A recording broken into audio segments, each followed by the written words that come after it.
This is the Midwestern Whisper. This is Whisper number 6. It is April 8th, 2011. And I'm actually doing my whisper at the regular time, between 10 and midnight, which is the best time for me. It's after my son goes to bed, and before my wife gets home, and around midnight. So it's pretty quiet here, except for maybe my cat. She's trying to climb up on my lap right now. She's a charcoal gray cat, about 4 to 5 years old, and she's really trying hard to get up here. No, down. Her name is Riley. And if you followed my videos, you probably saw the other cat, my Maine Coon, which is Maine Coon's a type of cat that, one distinguishing feature is on their forehead there's actually an M. No lie, look it up. They actually have an M on their forehead. Even the mixed breeds usually have them. Another feature is they have sort of a Manx or Lynx or cougar, bobcat, mountain lion. I mean, some of those are the same thing, but they all kind of have the same thing. Pointed ears and the fluff of fur that comes off from their cheeks. Now, my cat, his name is Rex. He's probably not 100%. He's large, but he's a little heavier set than most Maine Coons. His tail's bright, it's fluffy and real long, but his body's not quite the lankiness of some of these big purebreds you see on the internet. His ears are just not quite as rounded, aren't too rounded. He's 2.5 years old now, and he's just now really starting to get that fluff in his face. If I was to guess, I would say he's probably 80 to 90% purebred, meaning that, possibly one of his parents was a purebred Maine Coon, and the other was only at maybe 75% or something like that. I don't know. Or maybe one of his grandparents wasn't a Maine Coon at all. I don't know. I'm definitely not a geneticist. But he's pretty close. I watched and listened to a recent Whispering Voice video, and it was recent for me, but it wasn't a recent one from him. It was about a year old, because I'm reading his whispers in order. And he had said on there that a couple people had made a complaint that they didn't really care for when he put pictures or videos on, or if they changed on there because they couldn't concentrate on his voice. And his suggestion was to watch it the first time, and then turn it on again and close your eyes and listen to his voice and just visualize the videos and the pictures in your head. Yeah, my point for saying this is that through trial and error, I'm trying to decide, how many pictures I should put up.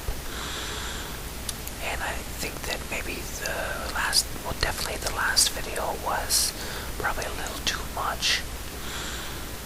In the fact that I changed the picture every 15 seconds, and I was talking about it. So it was really, I would think it would be kind of hard to be able to relax to that.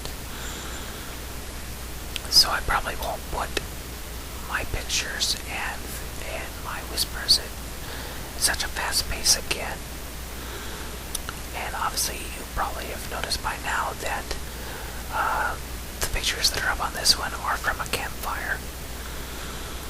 They are from a county lake about 40 miles from my home. May of 2010, when I went camping with my family.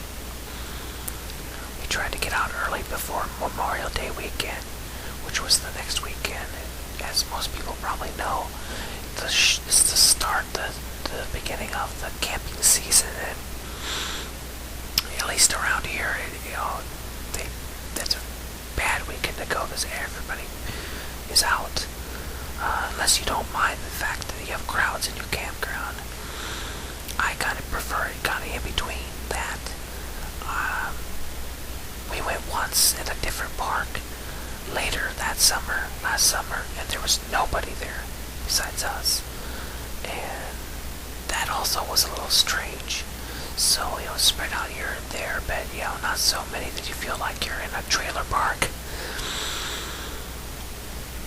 Okay, but I kind of think that, as I said, it's April 8th.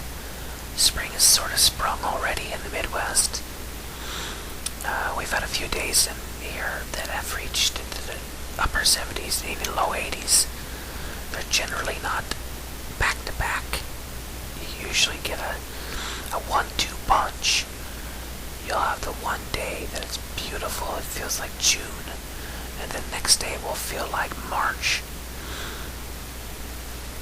But I have noticed in the last week or two that in the 7-day forecast we definitely are hitting with a lot more 60s. Today actually was in the lower 50s, but tomorrow is supposed to be 75. So I just, you're seeing a lot more summer-like weather. Just like the Whispering Voice, I do like going for walks in the timbers and woods and lakes. We have a state park 6 miles from my town. We have a nature preserve that has natural prairie land and forest and ponds only 3 miles away. As well as we have 2 small lakes within the city limits. One actually has nature trails in town, and the other is more of a duck. It's not really a pond, but it's a small lake. So there are, as well as numerous other state parks, and county parks, and lakes, and reserves. I mean, they're pretty much all over. There's probably, if I was just to guess off my head, I'd say there's at least 10 or 15 of these parks, lakes, and whatnot within a 20-25 mile radius of my town. So you don't have to go far to really see and appreciate nature. And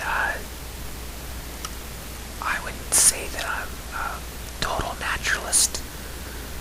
I am in farm country in the Midwest, so I mean, I don't know anything about farming as well. I mean, I live in a town of 10,000. It's definitely not a metropolis, but it's not a tiny town either. But yeah, I do like going for those nature walks. And I recently got an HD camera, and I've got some good shots of deer and birds, including cardinals and owls, sparrows and robins and ravens, bluebirds, and a few other birds I can't identify. And I try to take it with me every time I go, just to get those shots that you really would kick yourself for if you didn't have that camera with you. But anyway, I suppose I should close this. It is over 9 minutes now, so as always, if you have any suggestions for a newbie whisperer, I'm all ears, so to speak. Thank you, and goodbye.